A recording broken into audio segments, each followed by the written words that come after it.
For further analysis, we're joined from Geneva by Mr. Gilles Emmanuel Jacquet, Vice President of the Geneva International Peace Research Institute, and from Cairo, Mrs. Amany, Soliman, Director of the Mediterranean Studies Institute at Alexandria University. We thank you both for joining us. And let me here start by Professor Jacquet. And how has the Gaza war fundamentally changed the EU's relationship with Israel?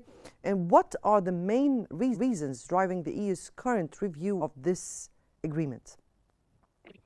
Thanks for your invitation.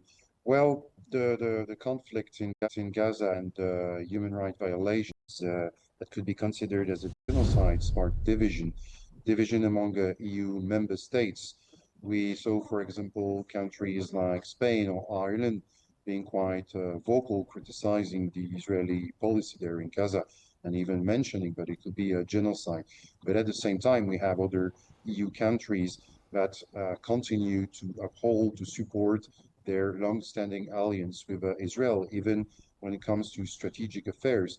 And we had as well the President of the European Commission, Ms. von der Leyen, and Ms. Callas, that repeatedly as well stated their unconditional support to Israel. So the conflict revealed a division within EU member states, but as well, we can see that some EU countries are not at ease with what's going on in Gaza. And that's why I guess they want as well. They cannot stop the genocide, but they think they can at least show some human, let's say, face or respect for values through humanitarian aid. Right, Professor Soliman, how has Israeli military operations and the blockade of Gaza influenced the European public opinion and policymakers? And thanks for having me.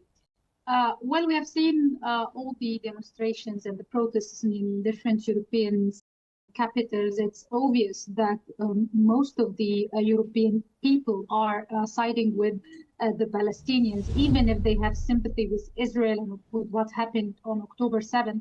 But they think that the retaliation shouldn't be against the Palestinian civilians. Every day, the blockade, and even in the past few weeks, targeting those who are standing in lines in front of the humanitarian aid trucks. This is really infuriating the European anger and making people very angry, seeing that it's injustice. It's not something that anyone can justify in the name of security or in the name of any kind of retaliation or self-defense, as Israel always claim. So for the ordinary European citizen, I think it's now clear who the victim is. As for the policymakers, there are other factors that affect their opinion. First of all, we have to differentiate between the EU as an organization with collective decision-making process and the individual European states. We have seen Spain today and how it was harsh on the Israelis, seen before countries like Ireland, and how they are condemning what Israel is doing, and they want to take action such as armament embargo or partial sanctions or halting the cooperation agreement. While other countries, as you have said in the introduction, they think that we should continue with diplomatic cooperation. We have heard harsh words from the French President Macron after his visit to Cairo. Then what? Nothing really happened in terms of taking action against Israel. Yes, Mr. Soliman, let me here take Professor Jacquet in this very particular point and the difference between the EU as a collective body and members of the EU. How do you view the positions of countries like Netherlands and France differ from those of Germany and Italy regarding the agreement, for an instance? Well, first of all, I agree with the analysis of my colleague, Ms. Soliman. Now, with regard to how things go on the EU, with regard to the events in Gaza, well, there are countries like Netherlands and France that may see sympathetic towards what's going on in Gaza, but let's be realistic as well. France had a very ambiguous policy. President Macron talked about recognition of Palestinian statehood, sovereignty. but in the end, he changed his mind and nothing happens. So when it comes to France, you have strong pressure as well from the public opinion, because the public opinion is quite divided and polarized in France, but you have pressure as well with regard to what is going on in Gaza. And Macron maybe made a statement just for more domestic, let's say, political interest. When it comes to the Netherlands, maybe it would be more serious as well to take action compared to France. But as mentioned as well in your introduction, if it comes to suspending the political dialogue with Israel, it requires unanimity. It's not going to happen. And if it comes to suspending some trade preferences, well, in this case, we'd have qualified majority, but it's not going to be easy as well, as some countries like Italy or others may resist, may oppose it, and may, in a way, promote Israeli interests. Right. Professor Soliman, what do you have on that? And what are the political and economic implications of suspending the trade pillar of the agreement? The EU is contradicting itself, actually. So, as you said, the second point of the agreement talks about respect of human rights. Also, the EU, since 2004, has adopted what they call the human security doctrine, which is based on putting humans before national security traditional concerns. And the EU fails to really apply what it says it's adapting as a normative force in the world. You see human rights violation, you see genocide or war, you see a cleansing of the Palestinian people, but then you say we want the diplomatic channels still open. I think it's a very big break to the image that the EU has been trying to introduce to the world as an organization that is concerned with human rights, concerned with rights of the weak nations and population, and how it would interfere to protect them. Few days after October 7th in 2023, the EU suspended what it was giving to the Palestinian Authority, claiming that everyone taking advantage of these aids are likely affiliated with Hamas. What kind of logic is this? If you're building schools and hospitals and helping with the salaries of the Palestinian Authority's employees, how come that you suspend all this all of a sudden and claim that everyone there is a terrorist? This is not a diplomatic channel. This is siding with the aggressor. Right. Professor Jacquet, could targeted sanctions or an arms export ban realistically be implemented within the EU framework?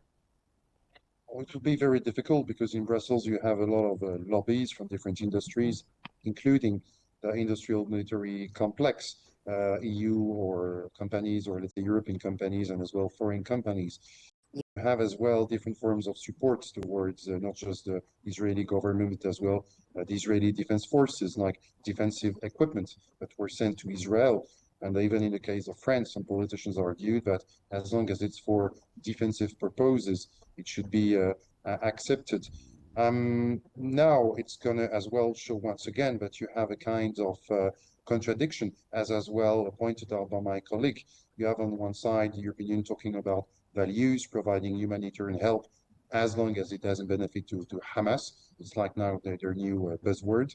And on the other side, they are powerless to stop a genocide. And this contradiction was well identified and criticized by 27 former EU ambassadors, including the former EU ambassador to the Palestinian Authority, von Buxdorf, and the former EU ambassador to Libya, James Moran.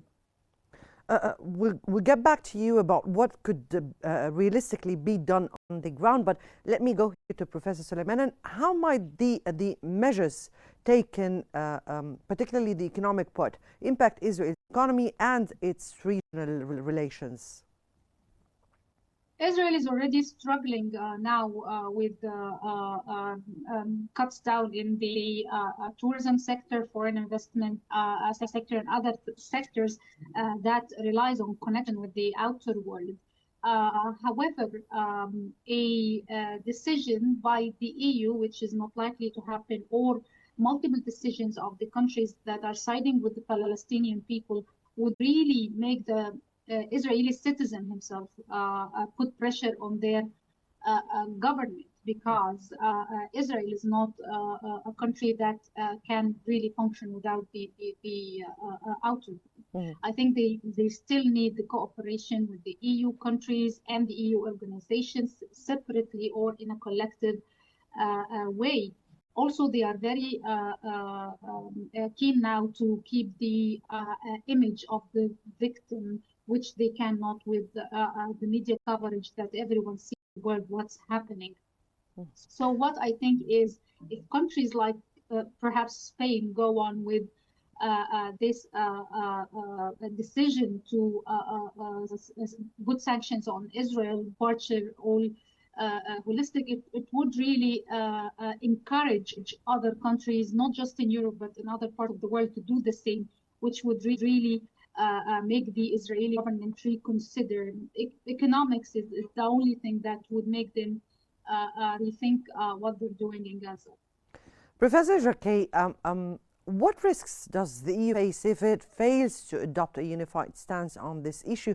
And as you said, respectively, so what do you think, what could be realistically done on the ground in this case? Well, the EU will not be able to stop exactions or the genocide. They may not suspend the political dialogue. On the EU level, maybe we'll see next week, there could be measures taken against products, goods coming from the illegal Israeli settlements on Palestinian territories. Then on the more, let's say, national level, we could have some EU member states like Spain or others taking more measures, targeted sanctions and travel bans against political figures, against products as well, campaigns of boycott. And we could have as well citizen networks like the BDS, for example, or other NGOs or citizen groups that could launch increased campaigns against Israeli products, because it's not just about the products coming from the settlements as well. It can be on products coming from Israel as such.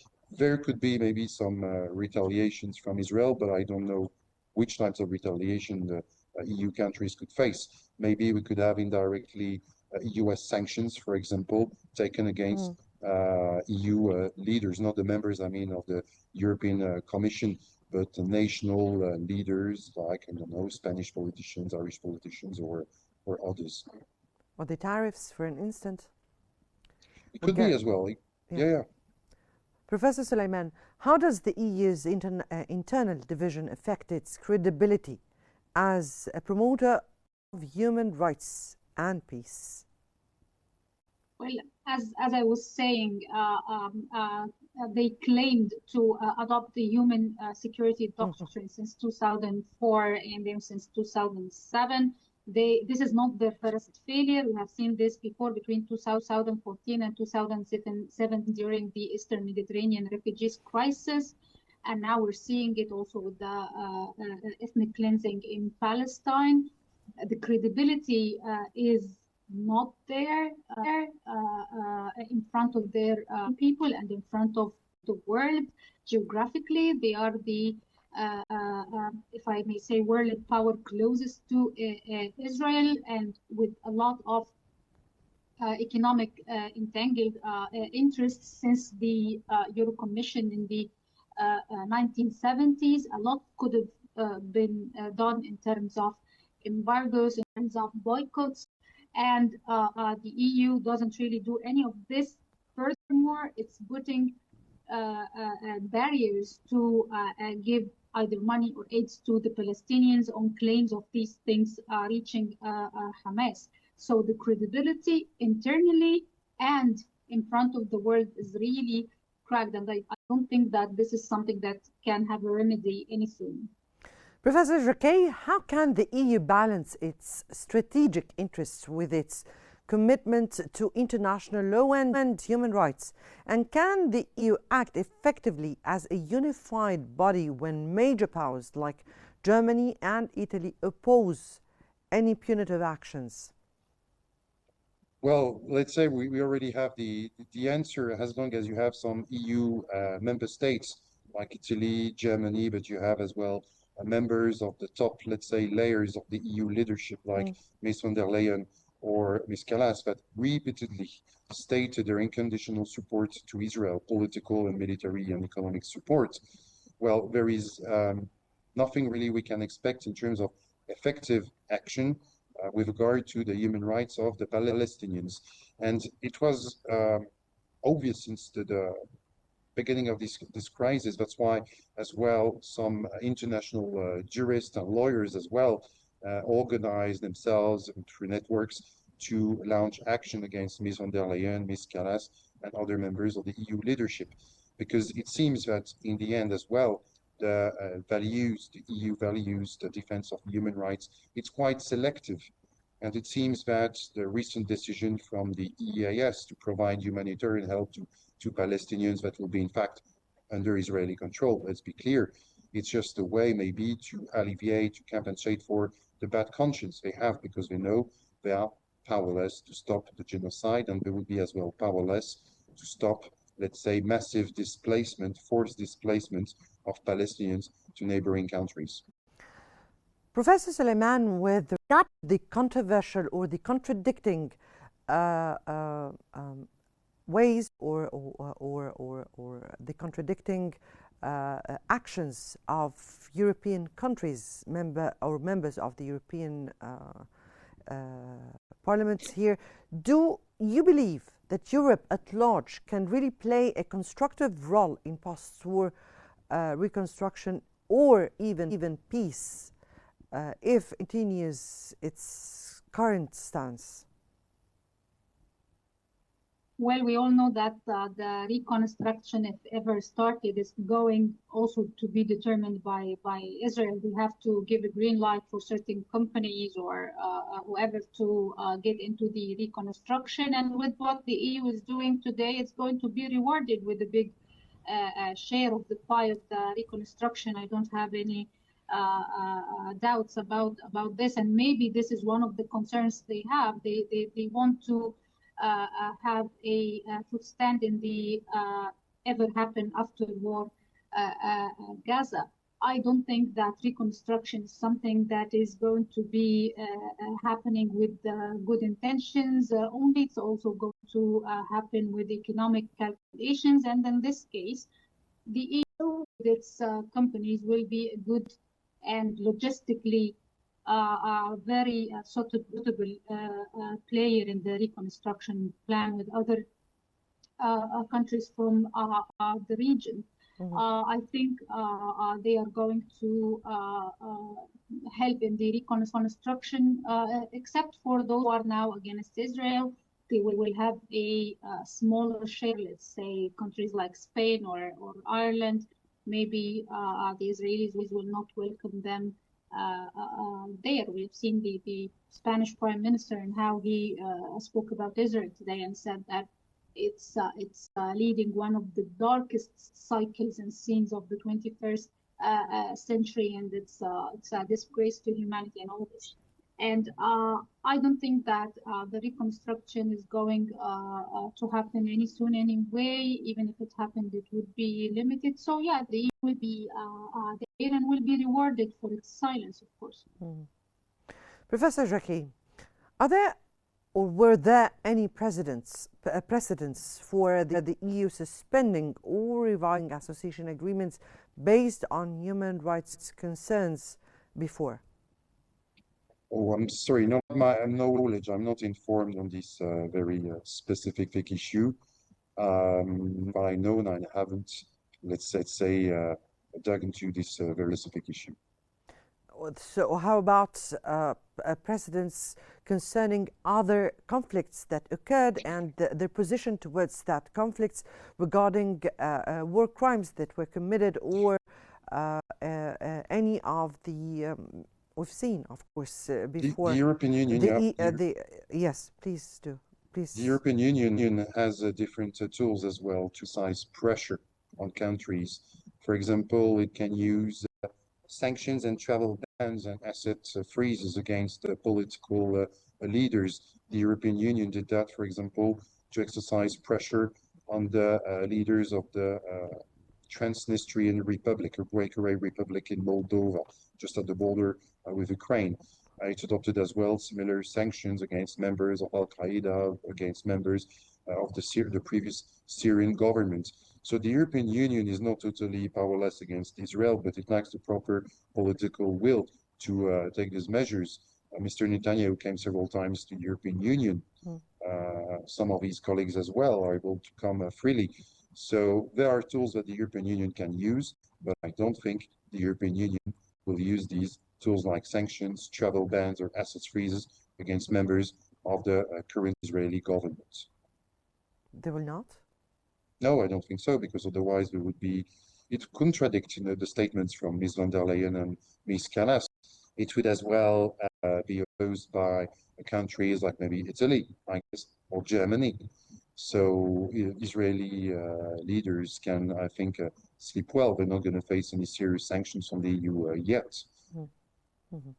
Professor Soliman, do you think this is a kind of test that could reveal the EU's ability to act as a unified global actor in conflict resolutions? This is not the first time that the EU fails to determine something in terms of external politics unanimity. It's hard to take a unified stance, especially when it comes to external politics. We've seen this before, as I said, in the Mediterranean refugees crisis, where countries were welcoming the refugees and others were banning them, and some were putting them in isolation, and then others were just shooting on the rescue boats. This is not the first time we see the EU incapable of taking a unified decision regarding something related to the outer world. The problem is when it comes to individual states, there are big differences in terms of priority, in terms of the history of relations with the Arab world, especially with the Palestinian issue. Also the fear of anti-Semitism accusations. All these factors are making several European countries hesitant to take action or trying to avoid the issue altogether, while others are really trying to do something on the ground. So I think the EU, as everyone knows, is somehow successfully in terms of domestic politics, in terms of economy, but when it comes to external issues and decision making, this is not their first failure, and I don't think that this can change any soon. Not just related in relation to the Palestinian issue, but in relation to other issues as well. The only thing they had a unified stand against was the Russian-Ukrainian war, and that's right. Professor Jacquet, what do you foresee as the next steps for the EU in this ongoing review and the broader conflict? Well, it's very difficult to make accurate predictions, and it's not really what I do usually, but in this case, we'll have to wait for the 15th of July to see what will be the decision from the European Union when it comes to this association with Israel, and more clearly about the trade preferences, because maybe there'll be some results, some very, let's say, shy results. Maybe we may see, I don't know, products from the Israeli settlements being banned on the European markets. But say we may have as well bad surprises. Then following this as well, we may see more division and polarization as well between EU member states, and we may see EU member states taking some individual action or measures against, if not the Israeli government, against maybe Israeli trade interests. Right. I just wanted to ask Professor Soliman briefly about what image and message would the suspension of EU-Israel agreement send to the world, particularly with regard to the West's commitments to the international law? Briefly, because I have only 1 minute left for me here. In a perfect world, if this happened, it will be a very strong message to Israel and to other countries of the world to take action in favor of the Palestinians. But I agree with your esteemed guest, it's not going to happen. remains to be seen. And unfortunately, those were the last words. But thank you so much, Mr. Gilles Emmanuel Jacquet and Ms. Amany Soliman, for your very valuable insights into this deeply complex and urgent issue.